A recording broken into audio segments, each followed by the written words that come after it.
The leftists, the woke, believe their vision of the country for the entire globe is enlightened and worldly. In stark contrast to the small town, narrow-minded, uneducated conservatives who they might casually refer to as bigots and white trash welfare recipients as they casually sip their $6 Starbucks frappe, subsidized by the taxpayers who recently have been forced to pay off their student loans. If only those poor saps could understand the broader world like we do. They've completely inverted reality. And I'm going to explain how. I'm speaking to you as somebody who has lived in 7 different countries and traveled to 60. And I'm not talking about stepping foot into the Louvre and bragging that you've been to France. Congratulations, you're a world traveler.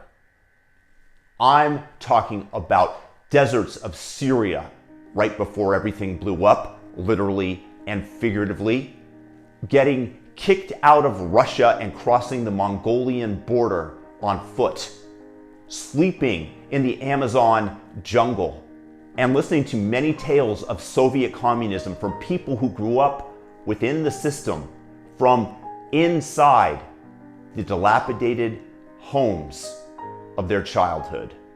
It's from this broader vision of the world and how other people live, attained through often arduous and life-threatening adventures, that make me anti-woke.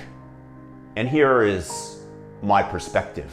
To Steelman, woke used to mean to become aware of the plight of others and the difficulties that they face and try to bring this into the world's consciousness. Behind it was a serious intention to help them and to make the world a better place. Fantastic. Who wouldn't support that? I certainly do. But over time, it became unhinged, devolving into finding wrongs under every rock, in every nook and cranny, all the while peacocking amongst each other to demonstrate whose colored feathers of social justice were brighter. Wokeism has become a cult, a religion that attracts useful idiots to it as its foot soldiers, generally those whose sense of identity, ethics, and logical thinking are malleable. And so long as they nod and parrot the approved talking points of its leaders, are awarded with feelings of meaning and belonging. The self-anointed ones believe their vision of the world the only moral lens with which to see it, and disincentivize questioning the religious dogma with aggression and violence. To quote rapper Tom McDonald, preaching at the protest that hatred's the problem, but hating straight men, white folks, and Christians is common. Coca-Cola telling people they should be less white. They preach intolerance, but if you disagree, they fight. And is from the ivory towers of the New York Times, from the tall buildings of the universities, that they look down upon the yokels who farm their food, fix their cars, and build their houses. Tisk, tisk, tisk. If only they were educated and could read and understand Foucault like we do, those MAGA lovers would cease their racism and wouldn't try to lynch amazing black person, Juicy Smollett. Now, why is it that few people who work with their hands are woke? Why it's harder and more difficult for the mind virus to invade mathematics or the physical sciences, or even amongst hardcore adventure travelers like myself? Because what is created has to actually function. You cannot theorize about gravity identifying as pixie dust when building. That load-bearing beam better be put in the exact right spot and attached and reinforced properly, or people die. If you are an engineer putting satellites into orbit and you debate whether 2 + 2 = 5, your launch is guaranteed to blow up. when I'm off-roading in the middle of the Sahara Desert, 50 miles from the nearest tiny town, and I get a flat, I find a way to jack up the car in the sand, take off the tire, replace it with the spare, or I die. It's a binary option. There are immediate and severe consequences for engaging in bankrupt thinking. Your mechanic, your engineer, your adventure traveler not only doesn't have time to listen to your gender theories, but training and knowledge of how things actually work and function inoculates us from idiotic woke nonsense. But let's examine the results of recent woke thinking and actions and their effect upon the planet.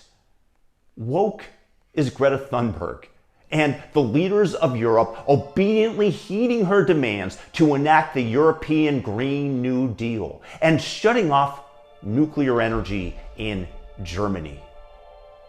The adults, the supposedly clear-thinking leaders of the world, bending the knee to the ravings of an autistic 16-year-old girl.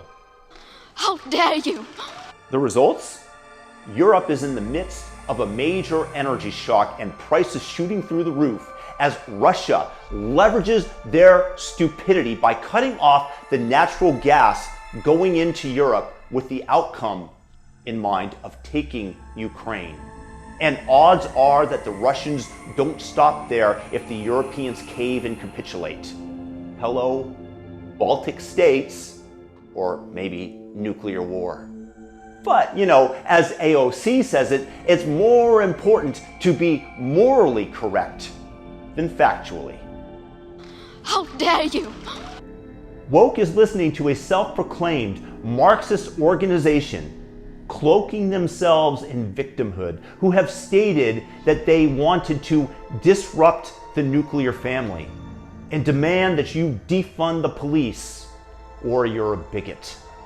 Now watch crime and murder rates amongst inner city blacks spike while BLM steals the funds donated to them by unthinking, obedient, guilt-ridden wokies. Woke is claiming that men can get pregnant and applauding them for being so brave and beating up women in sports, and then shifting these self-anointed gals to women's prisons and wondering how the biological female inmates, shall we say, became forcibly impregnated. Woke is telling us at the same time that silence is violence, but speech? Yeah, that's violence too. Speech can be violent. What you are saying contributes to systemic racism in this country. The question was, have I asked people in this room if they've felt as though some violence has been committed on them? No, I haven't asked, because no violence has been committed on you. Because violence is not a subjective feeling. Violence is an objective fact. And I think that you need to look up violence in the dictionary or expand your idea of violence. Any speech that counters the religious orthodoxy is to be stamped down. But if you dare stay silent during the hymn of defund the police, well, then we're going to get you as well. Toe the party line, comrade, if you know what's good for you. So what happens to the idiots that support these actions? Penalties? Scorn? They barely exist. So with few personal negative ramifications for being wrong, and wrong again, they are allowed to transport this mind virus into the body of the next idiotic cause that will destroy the lives of others. Because woke precepts are based on thinking with zero grounding in reality, they can only be born in a vacuum of consequence. In other words, the university system, which of course is insulated by guaranteed student government loans and taxpayer money, funding departments like women's studies, who state on their own websites that their goal is to create activists. Not quite the same goal of the physics department there, Do you think that these woke beliefs could possibly take over in Yemen, in Syria, in the Congo, or the mountains of Vietnam, where people have real problems to worry about? Do you think that they have the time or the patience for these luxury beliefs? That the world would be a better place if only the starving rice harvester in the Laotian mountains could be educated about the importance of protecting black trans sex workers. I've met these people. I've broke bread with them, and Americans have zero problems in comparison. Especially those university students peacocking their bright colors of oppression. This is why this mind virus rises from the cloud-like bubble of academia, from useless intellectuals who think that having an IQ of 115 entitles them to dictate how the rest of us must live. It's why it takes root first here in America, the wealthiest country on the planet, where people's day-to-day lives are predictable, secure, and relatively safe. When you have no real immediate concerns, most people's minds continue to search for a problem to solve. It's ingrained into our DNA. We're always scanning the horizon for a potential predator or enemy. So as MSNBC, the New York Times, the university's luxury beliefs are implemented into the real world and quickly implode, those espousing them are inoculated from the consequences as they retreat back to safety behind their guarded gates in their small little bubble. When they help get Soros DAs elected, who release violent criminals out of prison in the name of equity, who refuse to bring charges against somebody who was beating or attempted to murder somebody, you don't have to bear the cost when this criminal promptly goes out and destroys another innocent person's life. When you call riots that burned down cities, killed people, and destroyed small businesses mostly peaceful, you get to shrug it off and go home, but not the people whose lives have been permanently altered and destroyed. Wokeness is the opposite of enlightenment.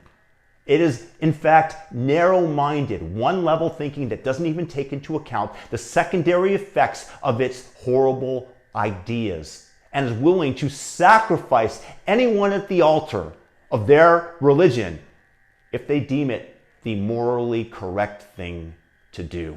But the good news is, this is America, and you get to believe whatever it is that you desire. All that I'm requesting is that you return to your ivory towers and discuss amongst yourselves just how unenlightened all the rest of us are. Just stop trying to spread your dysfunctional, bankrupt ideas so that you get to play Stalin and his henchmen and destroy the productive members of our society.